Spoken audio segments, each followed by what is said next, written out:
The veterans' hall was so quiet that Vextel could hear the city breathing outside. 15 years of peace, and still the memories felt fresh as open wounds.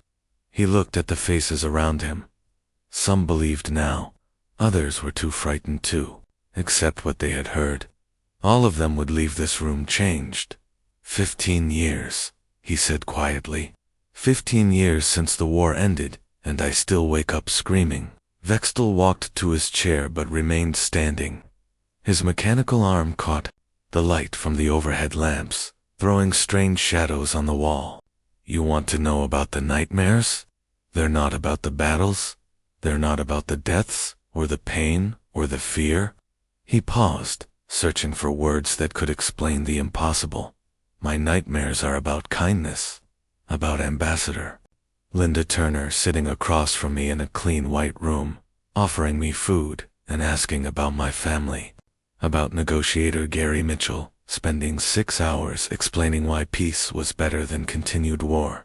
Lieutenant Voss looked confused. The humans were kind to you.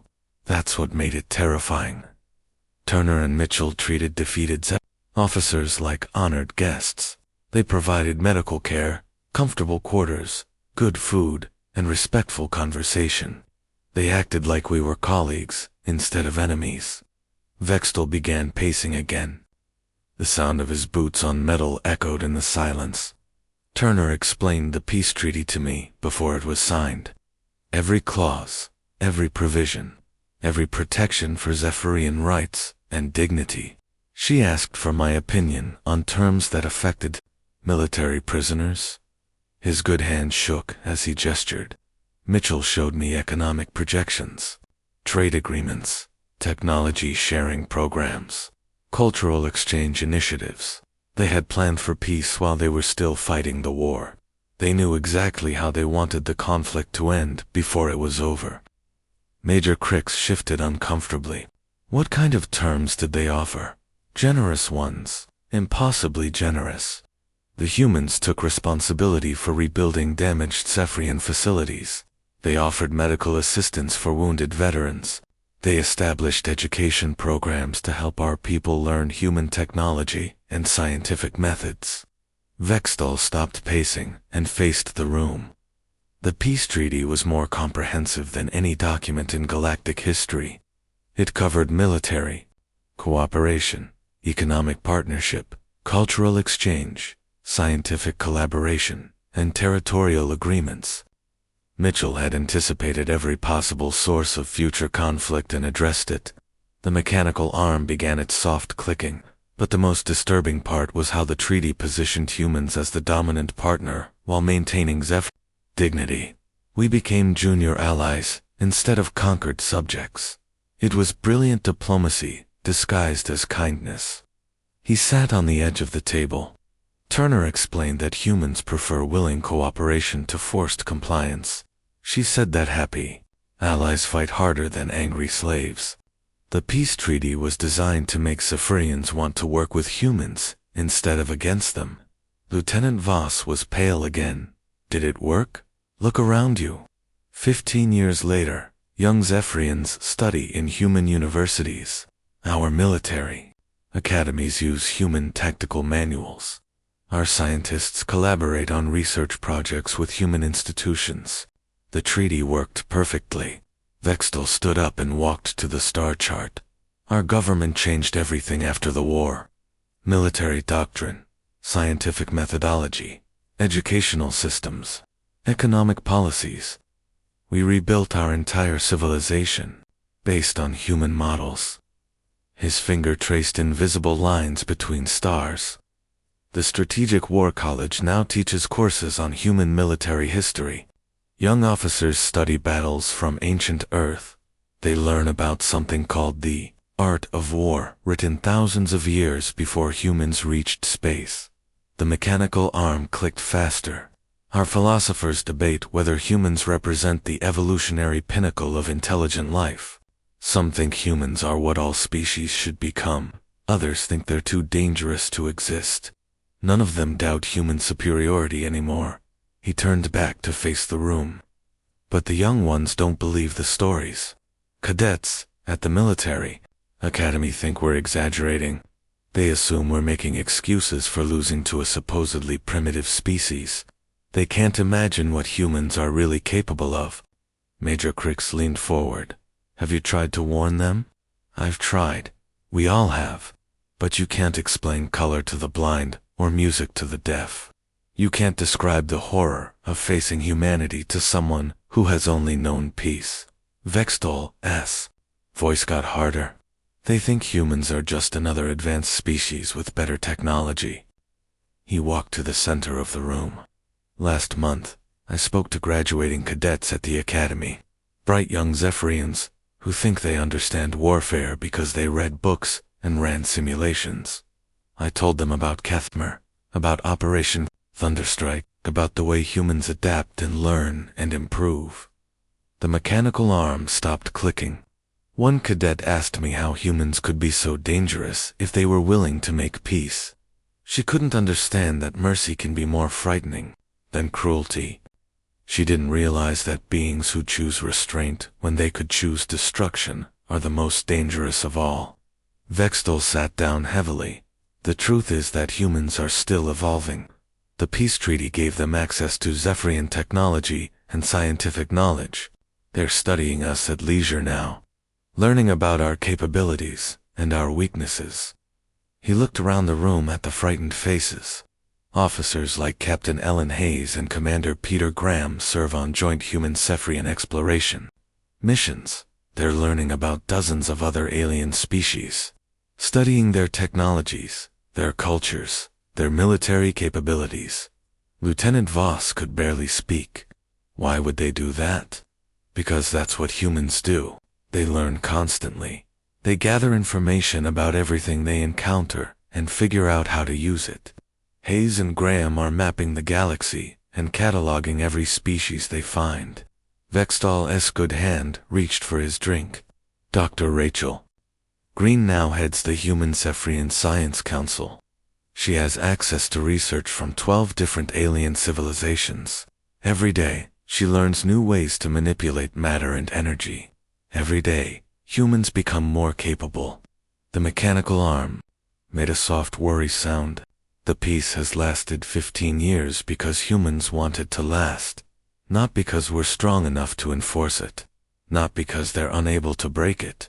Because they choose to maintain it for their own purposes. He drank deeply before continuing. General Amanda White commands the Joint Defense Force that protects both human and Zephyrian space. She has Zephyrian officers serving under human command, learning human tactics, adopting human methods, spreading human influence through our military structure. Vextol stood up one final time. Admiral Carlos Rivera leads exploration fleets that make contact with new species every month.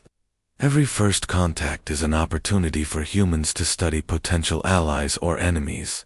They're mapping the galaxy and learning about everyone in it. He walked to the window and looked out at the peaceful city. The most terrifying thing about humans isn't their weapons or their tactics or their adaptability. It's their patience. They can wait decades or centuries for the right moment to act. They can maintain peaceful relationships while preparing for conflicts that might never come. The mechanical arm clicked once, very softly. Humans don't just fight wars. They prevent them by becoming too powerful to challenge. The peace treaty wasn't just an end to hostilities. It was a demonstration that human mercy is conditional on human security. Vextol turned back to face the room for the last time. You want to know what keeps me awake at night? The knowledge that humanity is still growing stronger, still learning, still adapting. Every day, they become more capable of solving problems that other species can't even imagine. His voice dropped to barely a whisper. Pray to whatever gods you worship that humanity never sees your species as a threat. Because if they do, you won't be fighting soldiers or armies, or even a nation. You'll be fighting evolution itself, given form and purpose and an unlimited capacity for learning. The mechanical arm went completely still. We thought we were conquering another primitive species. Instead, We awakened something that had been preparing for galactic warfare by fighting itself for thousands of years. Something that treats every challenge as an opportunity to grow stronger. Vextal walked toward the door, then stopped and looked back. The war ended 15 years ago, but humans are still fighting it. Every day, in every way they can. They're just fighting it through peace instead of violence. And that might be the most frightening thing of all. He left the room in absolute silence. Behind him, the veterans sat motionless, each contemplating their own memories and wondering what nightmares would visit them that night. Outside, the city continued its peaceful existence, protected by a treaty that was both a promise and a warning from the most dangerous species in the galaxy. The Veterans Hall felt like a tomb. Vextal could hear his own breathing in the silence. His mechanical arm had stopped clicking. Even the old heating system seemed afraid to make noise. The faces around him showed the same expression he had seen in mirrors for 15 years. The look of beings who had discovered something that should not exist. "You want to know the real horror?" Vextal asked quietly. The real horror was Kethmer. Several veterans flinched at the name. Kethmer had been the pride of the Zephyrian military, a fortress world that had never fallen, until humans came. Admiral Frank Thompson's fleet arrived at Kethmer on a Tuesday. I remember because Tuesdays were always quiet on fortress worlds. Routine patrols, standard defensive drills, normal military life. Vextal walked to the old star chart on the wall. His finger traced the location where Kethmer used to be marked. Thompson sent one message to Fortress Command. It said, "You have 48 hours to evacuate all civilian personnel. After that, we begin military operations." Then his ships just sat there, waiting. Lieutenant Voss looked confused. "They warned you they were coming. They gave us time to save innocent lives." While we scrambled to understand their tactics, they spent 2 days broadcasting emergency evacuation procedures in perfect Zephyrian. Someone had taken the time to learn our language just to help our civilians escape safely. Vextal Escud's hand trembled as he touched the star chart. "We thought it was psychological warfare, an attempt to make us panic." Fortress Command ordered all defensive systems to maximum readiness.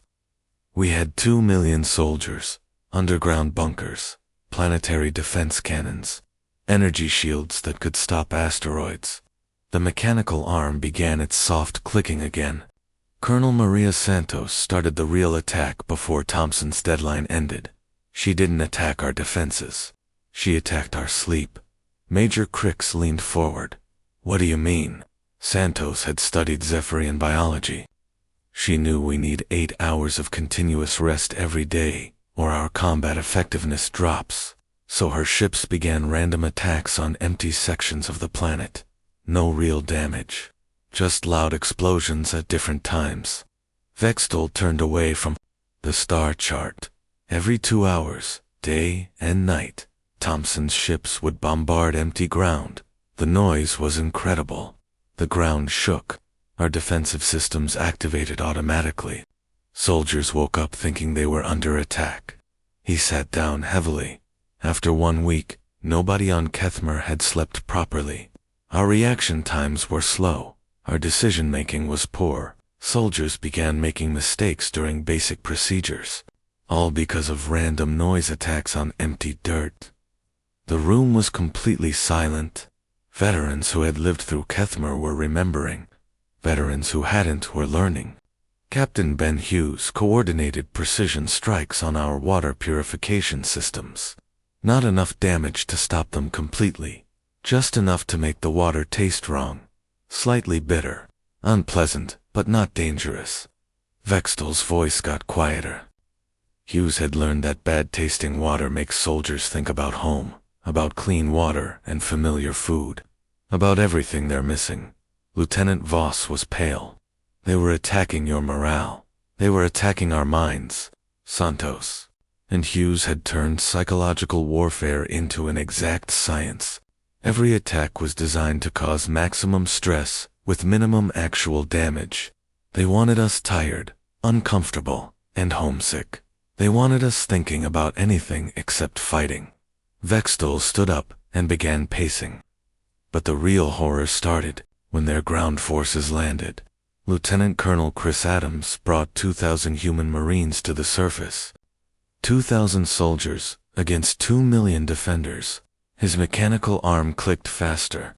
Adams' people had been fighting continuously for 3 months without resupply.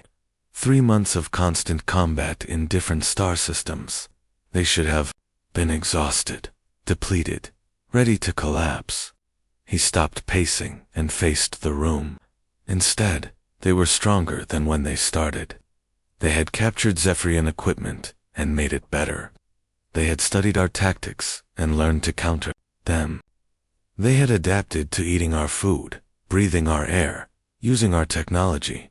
Major Crix made a sound of disbelief. How is that possible? Because humans don't just survive in hostile environments. They thrive in them. Adams showed me weapons his people had built from spare parts. Zephyrian plasma rifles modified with human engineering. They were more accurate and more powerful than the originals. Vextol walked to the center of the room. Sergeant Major Jennifer Lopez had turned standard medical supplies into improvised explosives. Chief Petty Officer Mike Brown had weaponized the environmental systems of captured Zephyrian vehicles. Every human was both a soldier and an engineer. The mechanical arms stopped clicking. But the most terrifying thing was how they adapted their tactics in real time. Major General Susan Taylor's forces would analyze each battle while it was happening. They would change their entire approach based on what they learned in the first 5 minutes of fighting. He sat down again. Our military doctrine was based on centuries of successful conquest. Time-tested strategies that had worked against 47 different species. Humans analyzed our tactics during their first engagement and developed 17 different counters before the second engagement began. Lieutenant Voss was shaking now. How do you counter someone who learns that fast? You can't. Every battle taught them something new about us. Every defensive position we used gave them ideas for attacking similar positions in the future. They were evolving their warfare faster than we could adapt our defenses. Vextol looked around the room at the terrified faces. The siege of Kethmer lasted 6 months. Not because we were strong enough to resist, but because humans were using us for training. They would attack a section of the fortress, study our response, then withdraw and attack somewhere else, using what they had learned. His good hand reached for his drink, but stopped halfway. Captain Emma Davis led night raids that captured our sentries without killing them. The humans would interrogate them for 2 hours, then return them unharmed with detailed maps of our own defensive positions. They were showing us that they could take our people whenever they wanted. The mechanical arm made a soft worry sound. Commander Tyler Brooks coordinated supply disruption operations that never actually stopped our supplies. They would delay shipments by exactly 4 hours. Enough to cause anxiety and planning problems, but not enough to cause actual shortages. Vextol stood up one more time. Every human tactic was designed to teach us that resistance was hopeless. They demonstrated complete knowledge of our capabilities, complete superiority in adaptation, and complete control over the pace of conflict. He walked to the window and looked out at the darkening city. The final battle came when Admiral Kevin Ross and General Patricia Clark surrounded our command bunker. They had spent months learning the exact location of every important facility on the planet. The room felt colder. Ross sent a message to Fortress Command. He offered terms, not surrender terms, peace terms. A negotiated end to the conflict that would allow Zephyrian survivors to maintain dignity and autonomy. Lieutenant Voss could barely speak. Why would they offer peace when they were winning? Vextol turned back to face the room. Because they had achieved their real objective. They had tested human military capabilities against the strongest fortress in the Zephyrian Empire. They had proven that no defensive position was too strong for human ingenuity to overcome. His mechanical arm clicked once, softly. The peace offer was more terrifying than any battle. It demonstrated that humans could choose to be merciful when they held absolute power. They could have destroyed Kethmer completely. Instead, they chose to show that mercy was another weapon in their arsenal. He sat down for the last time. I lost my arm during the evacuation, not from enemy fire, from helping wounded board human medical ships. The humans had brought enough transport capacity to evacuate every surviving defender. They had planned for our survival even while planning our defeat. The mechanical arm stopped moving entirely. That was when I realized the truth. Humans don't just fight wars. They solve problems. The war with the Zephyrian Empire was just another problem that needed a solution. And their solution was so complete, so overwhelming, that resistance became mathematically impossible. Vextel looked around the room one final time. We weren't fighting soldiers or armies. We were fighting evolution itself. Evolution that had learned to think and plan and choose mercy over vengeance. That's what makes humans the most terrifying species in the galaxy. The silence in the veterans' hall stretched like a wound. Vextel could see the doubt in their eyes, the fear. Some of them were starting to believe his words. Others still thought he was telling stories to explain away military failure. "You think I'm lying," he said quietly. "You think I'm making excuses for losing to a primitive species. I wish I was." He walked to the old map table in the corner of the room. The surface was scarred from years of veterans tracing battle plans and trying to understand their defeats. 3 months after Jupiter, Fleet Command ordered a prisoner. Exchange standard military protocol. We would trade their people for ours. Vextel traced patterns on the table with his good hand. I volunteered to oversee the exchange. I wanted to see more humans, to understand what made them so different. The meeting took place on a neutral station in the Centauri system. His mechanical arm whirred softly as he gestured. The human delegation was led by Colonel Danny Wright. He had been captured during the fighting on Europa. 6 months in our detention facilities. 6 months of interrogation and isolation. When he walked off the transport, he looked like he had been on vacation. Lieutenant Voss leaned forward. "What do you mean?" "He was healthier than when we captured him. Stronger. He had used the time in prison to exercise and study. Wright had memorized the layout of our detention facility, learned basic Zephyrian language, and somehow figured out our guard rotation schedules. He turned captivity into research." Vextel sat on the edge of the table. But that wasn't what disturbed me most. What disturbed me was that he wanted to talk, not negotiate or demand better treatment for prisoners. He was curious about Zephyrian culture, our history, our military traditions. The room was completely quiet now. Wright asked me about our conquest of the Alterian system. He knew details that weren't in any public records. Troop movements, supply chains, tactical decisions. He had studied our entire military history while sitting in a cell. Major Crix shifted uncomfortably. Why would he do that?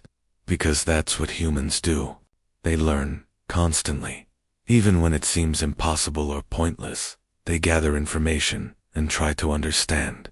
Vextel stood up and began pacing again. Wright told me that human children play games that simulate warfare. Not just games, but complex simulations that teach strategy and tactics. They compete against each other for fun. The mechanical arm clicked faster. He showed me recordings from something called the Olympics. Humans from all over their planet competing in physical contests. Running, jumping, fighting, swimming. All voluntary.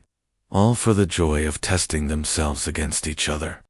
Vextel stopped pacing and faced the room. "Do you understand what that means? Humans enjoy conflict. They seek it out. They make it into entertainment. While other species avoid fighting, unless absolutely necessary, humans practice it as recreation." The veterans looked at each other with growing unease. Wright explained their concept of sports to me. Organized competition where humans test their physical and mental abilities against each other. They have thousands of different games, all designed to determine who is better at specific tasks. He walked to the center of the room. But the most disturbing thing was when he showed me human military academies, schools where young humans go specifically to learn how to fight wars. They study battles from thousands of years ago. They analyze every victory and defeat in their history. Lieutenant Voss was pale. Their children learn warfare in school. Not just warfare, leadership, strategy, logistics, engineering. Every human military officer is trained in multiple disciplines. They can fight, but they can also build, repair, innovate, and adapt. Vextel's voice got harder. Wright had engineering degrees, medical training, communications expertise. He wasn't just a soldier. He was a complete military system in one person. The mechanical arm made a soft worry sound as Vextel flexed his fingers. During the prisoner exchange, I met Dr. Rachel Green again. She had spent her captivity designing improvements to our prison security systems, for fun. She handed me a datapad with 17 different ways to make our detention facilities more secure. Major Crix made a sound of disbelief. She helped improve the prisons that held her. She said it was an interesting engineering challenge. Green told me that humans always try to understand systems so they can make them better, even systems designed to contain them. Vextel sat down heavily, but the real shock came when I learned about Operation Thunderstrike. The room went dead silent. Every veteran had heard whispers about Thunderstrike, the operation that broke the Zephyrian fleet's back. No one talked about it openly. General Paul Anderson had been planning it for months. While we thought we were winning small victories, he was coordinating the largest military operation in human history. 17 simultaneous attacks on Zephyrian positions across 3 star systems. Vextel's voice dropped to almost a whisper. We had been fighting decoy forces. Small human units designed to make us think we were winning, while Anderson moved his real army into position. Every battle we won gave him more information about our tactics and weaknesses. He stood up and walked to the window. The city lights blurred as memories overwhelmed him. The attack began at exactly 0800 Universal Time. Every Zephyrian commander received the same message at the same moment: surrender immediately or face complete destruction. The mechanical arm clicked rapidly now. Anderson had done something impossible. He had convinced dozens of human commanders to sacrifice their ships and crews to gather intelligence. They had deliberately lost battles so that Anderson could understand exactly how we fought. Lieutenant Voss was shaking. How many did you lose? Everything. In 6 hours, the Zephyrian Third Fleet ceased to exist. Anderson's forces had infiltrated our computer systems, studied our communication protocols, and identified every weakness in our defenses. Vextel turned back to the room. But they didn't destroy us completely. They captured most of our ships and personnel intact. Major Crix leaned forward. Why didn't they finish you off? Because they wanted to study us. Living Zephyrians were more valuable than dead ones. Anderson needed to understand how we thought so he could predict our future actions. Vextel sat down again. I was captured during the defense of Supply Station Omega-7. His good hand trembled as he reached for his drink.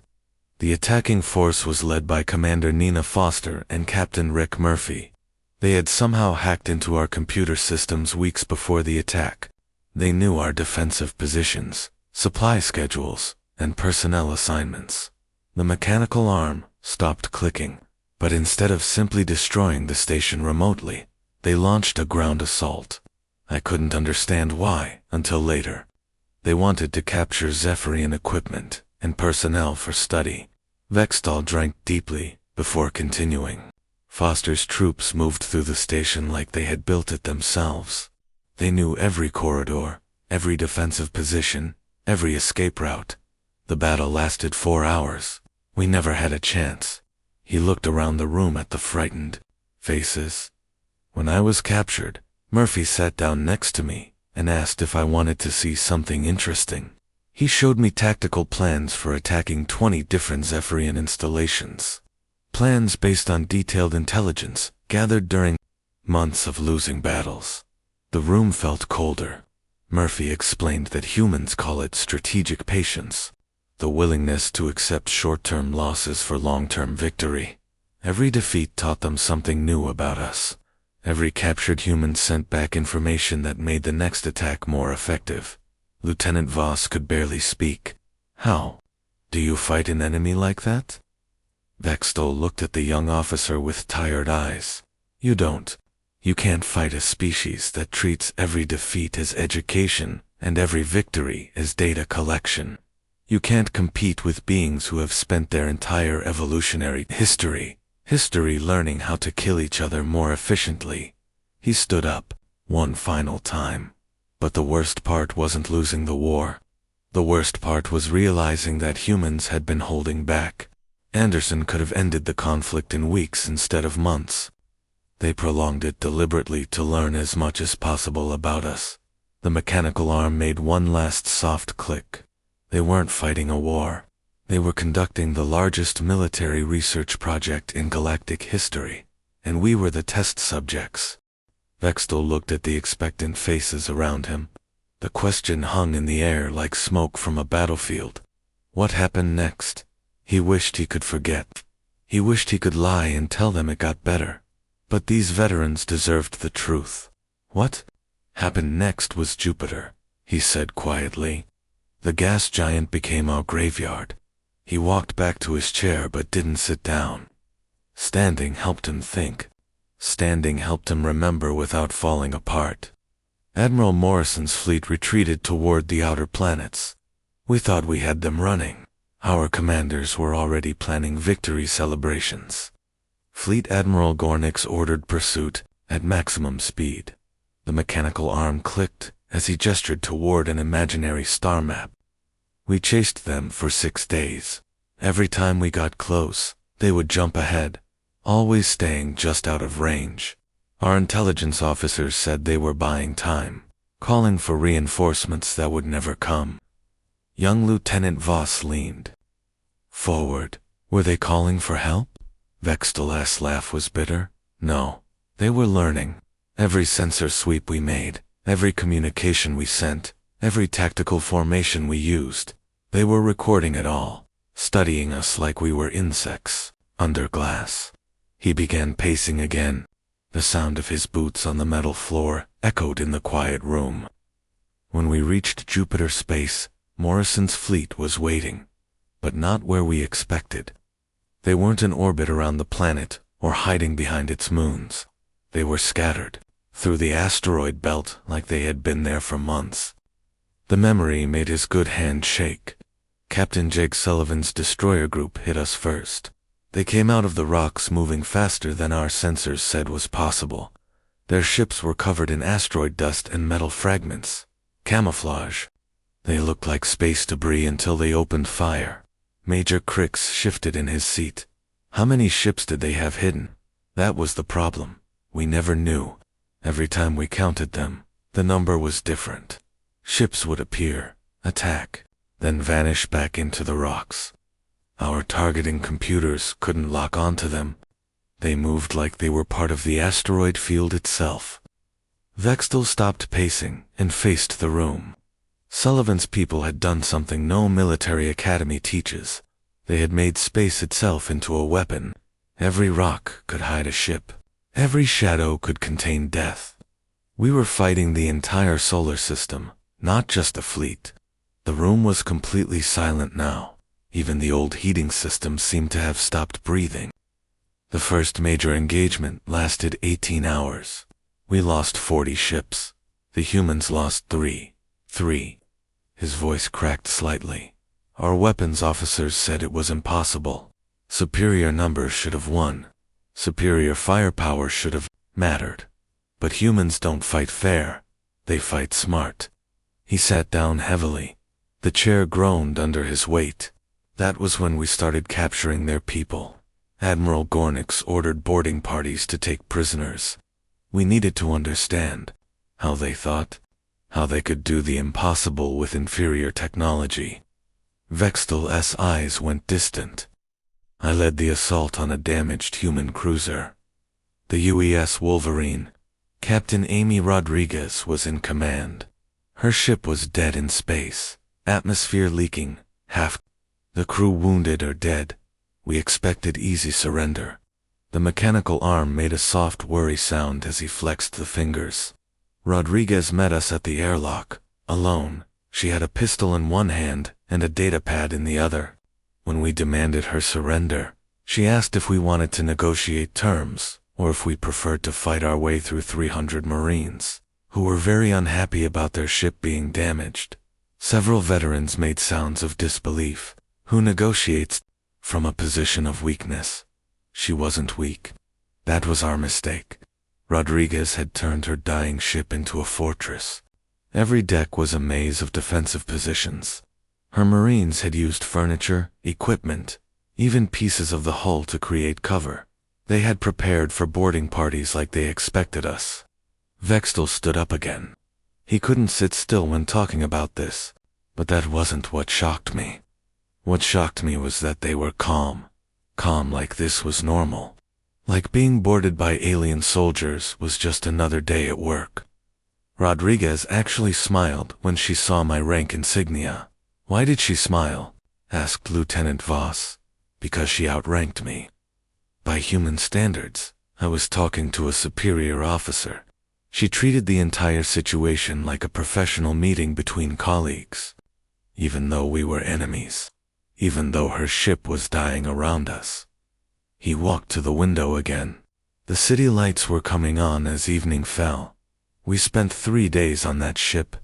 3 days talking to human prisoners. Learning about their culture, their history, their way of thinking about war and conflict. The mechanical arm clicked faster now. Major Steve Parker was Rodriguez's second in command. He had been shot twice, but refused medical treatment until his people were cared for. When I asked him why humans fight so hard, he showed me pictures of his family, his wife, his children. Then he showed me pictures of human history. Vextel turned back to face the room. Wars. Thousands of years of wars. Humans fighting humans with sticks and stones. Then swords and shields. Then guns and bombs. Then nuclear weapons. They had been perfecting the art of killing each other for their entire history. The room felt colder somehow. Parker explained that every human military officer studies battles from thousands of years ago. They learn from defeats as much as victories.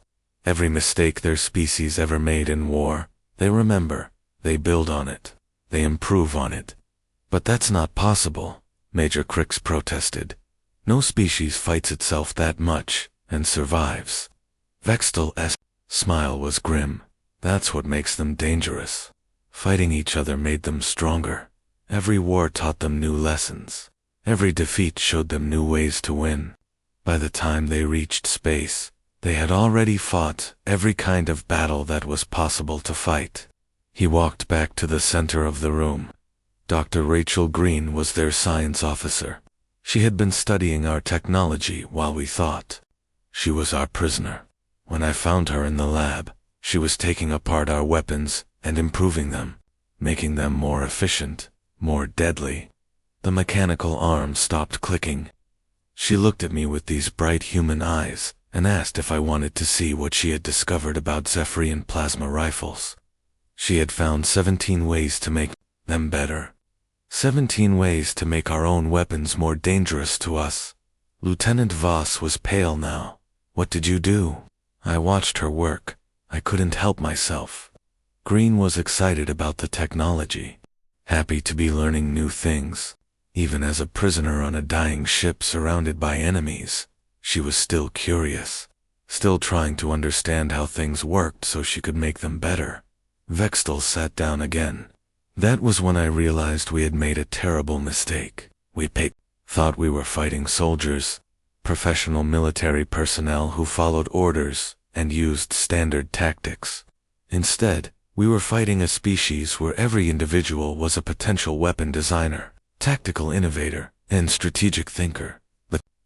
Room was quiet for a long moment. Then Major Crix asked the question they were all thinking. Did you escape the ship?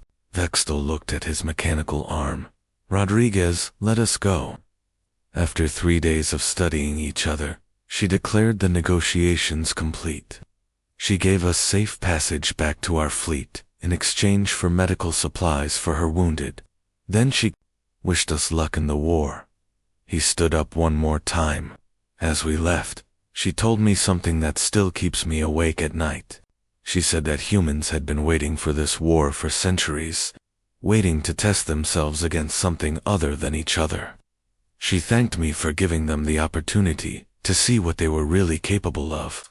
The veterans stared at him in horror. She thanked you. She thanked me. Like we had done her a favor by starting a war. Vextal's voice was barely a whisper. That was when I began to understand that we weren't just fighting another species. We were fighting something that had evolved specifically to be good at fighting. And they were about to show us just how good they really were. The old meeting hall smelled of bitter smoke and fear. Dim lights cast long shadows across the scarred faces of veterans who had seen too much.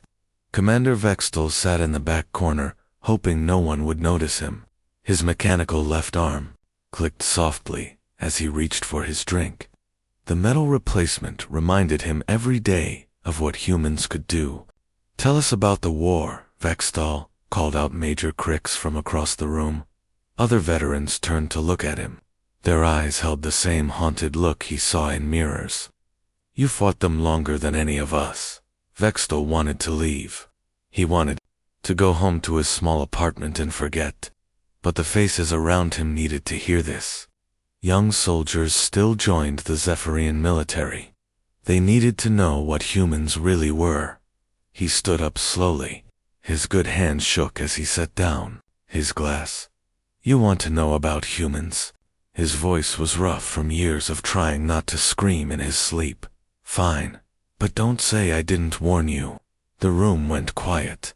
Even the old heating system seemed to hold its breath. 15 years ago, our high command called humans primitive. They said Earth was full of weak creatures who couldn't even stop fighting each other. The intelligence reports made them sound like animals. Soft pink skin. No natural weapons. No thick hide or sharp claws. They barely had space travel. Vex walked to the front of the room. His metal arm caught the light, throwing strange patterns on the wall. I believed those reports. We all did. Why wouldn't we? The Zephyrian Empire had conquered 47 species. Humans would be number 48. Some of the younger veterans shifted in their seats. They had heard stories, but never believed them. How could humans be dangerous? Everyone knew they were just another primitive species that got lucky with technology. I was ship commander on the Dreadnought War's end. We had 12,000 soldiers. Our weapons could crack planets. Our shields had never been broken. When we reached their solar system, I expected them to surrender immediately. Vextal paused. The memories came back like poison in his blood.